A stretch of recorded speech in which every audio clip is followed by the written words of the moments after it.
अंकिता हत्याकांड में इंसाफ के लिए पूर्व सीएम हरीश रावत के नेतृत्व में कांग्रेस ने एक बार फिर से हल्ला बोला है।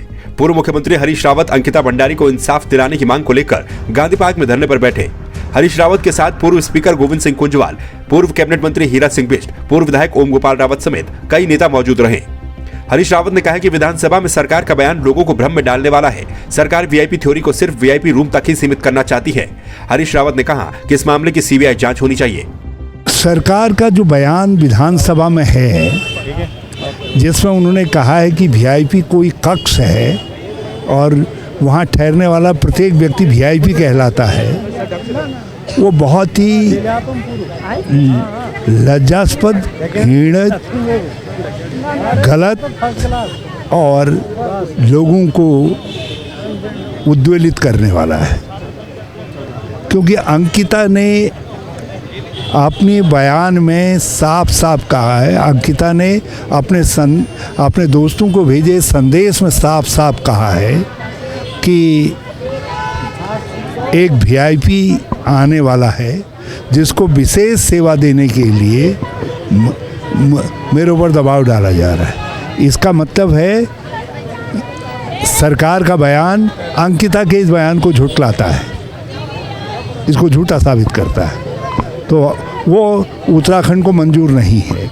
इसीलिए जगह जगह लोग अलग अलग तरीके से आंदोलनरत हैं, अपनी बात कर रहे, और उसमें अपनी एकजुटता जाहिर करने के लिए मैं भी यहाँ पर धरने पर बैठा हूँ और हमारे सब सहयोगी नेतागण, दूसरे लोग, सब लोग आए हैं और ये आम और ख़ास सबका है। वहीं पूर्व विधानसभा स्पीकर गोविंद सिंह कुंजवाल और पूर्व कैबिनेट मंत्री हीरा सिंह बिष्ट ने भी सरकार पर निशाना साधा। उन्होंने कहा कि कांग्रेस चाहती है कि आरोपियों को कड़ी से कड़ी सजा मिले, लेकिन सरकार के लोग ऐसे हथकंडे अपना रहे हैं जिससे न्याय मिलने की गुंजाइश कम हो रही है। उन्होंने भी सरकार से सीबीआई जांच की मांग की। देखिए, कांग्रेस चाहती है कि भंडारी हत्याकांड का जो वास्तविक दोषी है, जो वीआईपी है, जो मर्डर करने वाला व्यक्ति है, उसको कठोर से कठोर सज़ा मिले, यहाँ तक फांसी की सज़ा मिलनी चाहिए। लेकिन उसको राज्य सरकार के लोग, वर्तमान भारतीय जनता पार्टी की सरकार इस तरह के हथकंडे अपना रही हैं जिससे उसमें न्याय मिलने की संभावना कम हो गई। इसलिए ये साफ हम लोग कह रहे हैं, कांग्रेस कह रही है कि सीबीआई की जांच कराई जाए। अगर सरकार ईमानदार है तो उसको सीबीआई की जांच के लिए प्रस्ताव करने में क्या आपत्ति है?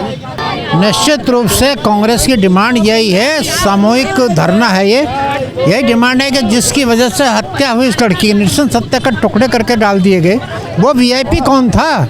सरकार वीआईपी को करना, जनता तो खुलासा चाहती है। डेमोक्रेसी है, प्रजातंत्र है, उसका नाम क्यों छिपाया जा रहा है? जिसकी वजह से सारा कांड हुआ। कांग्रेस की यही डिमांड है। इस सरकार में इतने जघन्य अपराध हो रहे हैं। इसके साथ ही मुख्यमंत्री आवास पर लड़के ने आत्महत्या की, मुख्यमंत्री ने वाला दबा दिया, मीडिया ने वो दबा दिया। आत्महत्या करने को कारण तो रहा होगा, वो अपनी शिकायत तय गई है, उसके साथ वो बदतमीजी हुई जिसने आत्महत्या की, वो बड़ा कारण है। हमारे 32 पर्वतारोही उत्तरकाशी में गिरे, मुख्यमंत्री हेलीकॉप्टर लेके गए, देखा पड़े हुए नीचे चिल्ला रहे, लेकिन निकाल नहीं पाए एक को भी, वापस आ गए कि हम असहाय हैं, क्या करें, मरने दिया गया। यह उदाहरण है। 250 से ज़्यादा लोग बद्री केदार यात्रा पर मरे गए, बिना इलाज के, बिना व्यवस्था के मारे। मुख्यमंत्री जी मौन है, आज तक नहीं हुआ ऐसा। हरिद्वार कुंभ में इतने लोग मरे बिना इलाज, गलत दवाइयों से, फर्जी बिल बने, मुख्यमंत्री मौन है। हमारे उत्तराखंड में पेंशन पूरी, जहाँ कांग्रेस सरकार है, सब ने पुरानी पेंशन बहाल कर दी। राजस्थान हो, छत्तीसगढ़ हो, जहाँ अभी शिमला में, हमारे हिमाचल में अनाउंस हो गया, लेकिन उत्तराखंड सरकार, यहाँ पेंशनर का समय है, यहाँ कर्मचारी रिटायर्ड सबसे ज़्यादा हिंदुस्तान के, उनकी पेंशन तुमने बंद कर दी थी, वो पेंशन को बहाल करने, उसको नहीं कर रहे आप। वहीं पूर्व विधायक ओम गोपाल रावत ने कहा कि पूरा उत्तराखंड इस मामले की सीबीआई जांच की मांग कर रहा है, लेकिन सरकार लगातार इसे नकार रही है। ऐसे में साफ है कि बीजेपी अपने नेताओं को बचाने की कोशिश कर रही है। देखिए, ये किसी से छुपा नहीं है, चाहे वो एसआईटी हो, पुलिस हो, 2 मिनट में वो लड़के उन्होंने कब बता भी दिया होगा कौन सा वीआईपी है, लेकिन उस वीआईपी कौन है ये मैं समझता हूँ। आप लोग तो रात दिन पत्रकारिता के मामले में सारी जगह जानकारियाँ लेते रहते हो, लेकिन आम जनमानस तक को मालूम है कि वो वीआईपी कौन है। वो भारतीय जनता पार्टी का बहुत वरिष्ठ नेता है, उसको बचाने के लिए ये सरकार सीबीआई की जांच को भी ठुकरा रही है। पूरी आम जनता जो है सीबीआई की डिमांड कर रही है। हाई कोर्ट के सिटिंग जज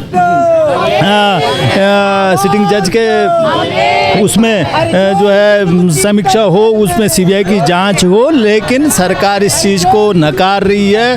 करोड़ों लोग, उत्तराखंड ही नहीं बल्कि पूरे देश का जनमानस जो है उस वीआईपी का नाम जानना चाहता है, सीबीआई की जांच कराना चाहता है, लेकिन सरकार इस ओर कोई ध्यान नहीं दे रही। अपने नेता को बचाने के लिए सारा जो है ये वो चाल चल रही है। एसआईटी बिल्कुल बहाना है उनका, जो है 2 मिनट में 3rd डिग्री टॉर्चर करके अच्छे जो पेशेवर मुजरिम है उनको तक जो है पुलिस उगला चुकी होती है सारी चीज़ें, लेकिन इस वीआईपी का नाम क्यों उजागर नहीं हो पाया, ये सोचनीय विषय है। और सबको मालूम है वो वीआईपी कौन है, लेकिन सरकार उसको बचाना चाह रही है।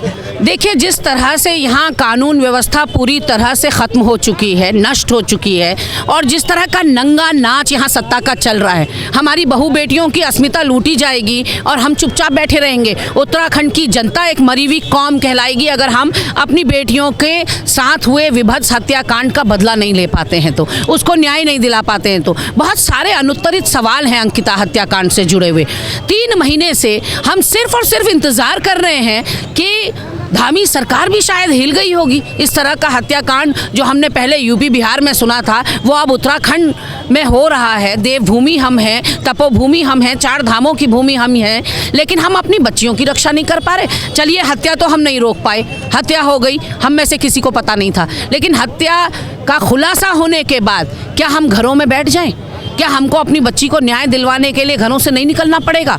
अभी तक तो ये आस थी कि शायद पूरे देश को जो जानना चाहता है अंकिता हत्याकांड में वीआईपी कौन था, उस दबाव में शायद धामी सरकार इतना इसमें लीपापोती नहीं करेगी। पहले दिन से हम देख रहे हैं, 18 सितंबर की ये घटना है। आप देखिए, 18 से लेकर 23 सितंबर तक तो रेवेन्यू और रेगुलर पुलिस आपस में जो है लुका छिपी करते रहे, और उसके बाद बुलडोज़र चला दिया गया। वो बुलडोज़र का आदेश किसने दिया? वो बुलडोज़र चलाया किसने? वो बुलडोज़र चलाया क्यों गया? कोई अकाउंटेबिलिटी नहीं है, किसी की जिम्मेदारी जवाबदेही तय नहीं होगी क्या? पुलिस प्रशासन के मौजूदगी में 2 बार आग लग जाती है रिजॉर्ट में, क्या मात्र संयोग है ये?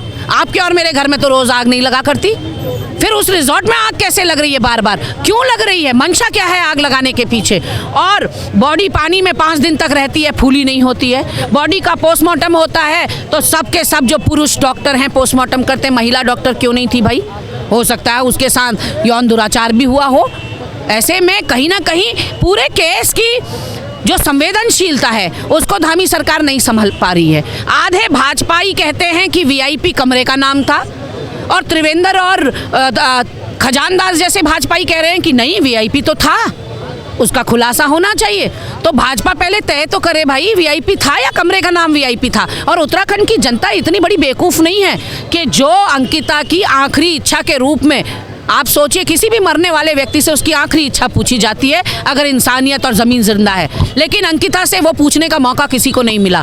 अंकिता का जो फ़ोन चैट है, व्हाट्सएप चैट है, वही उसकी आखिरी इच्छा है, और वो साफ उस चैट में कहती है कि किसी वीआईपी को एक्स्ट्रा सर्विस देने के लिए मुझे दबाव बनाया जा रहा है। अंकिता हत्याकांड में एसआईटी ने कोर्ट में चार्जशीट तो दायर कर दी है, लेकिन कांग्रेस वीआईपी के नाम को सार्वजनिक करने के साथ ही इस मामले की सीबीआई जांच करवाने की भी लगातार मांग उठा रही है।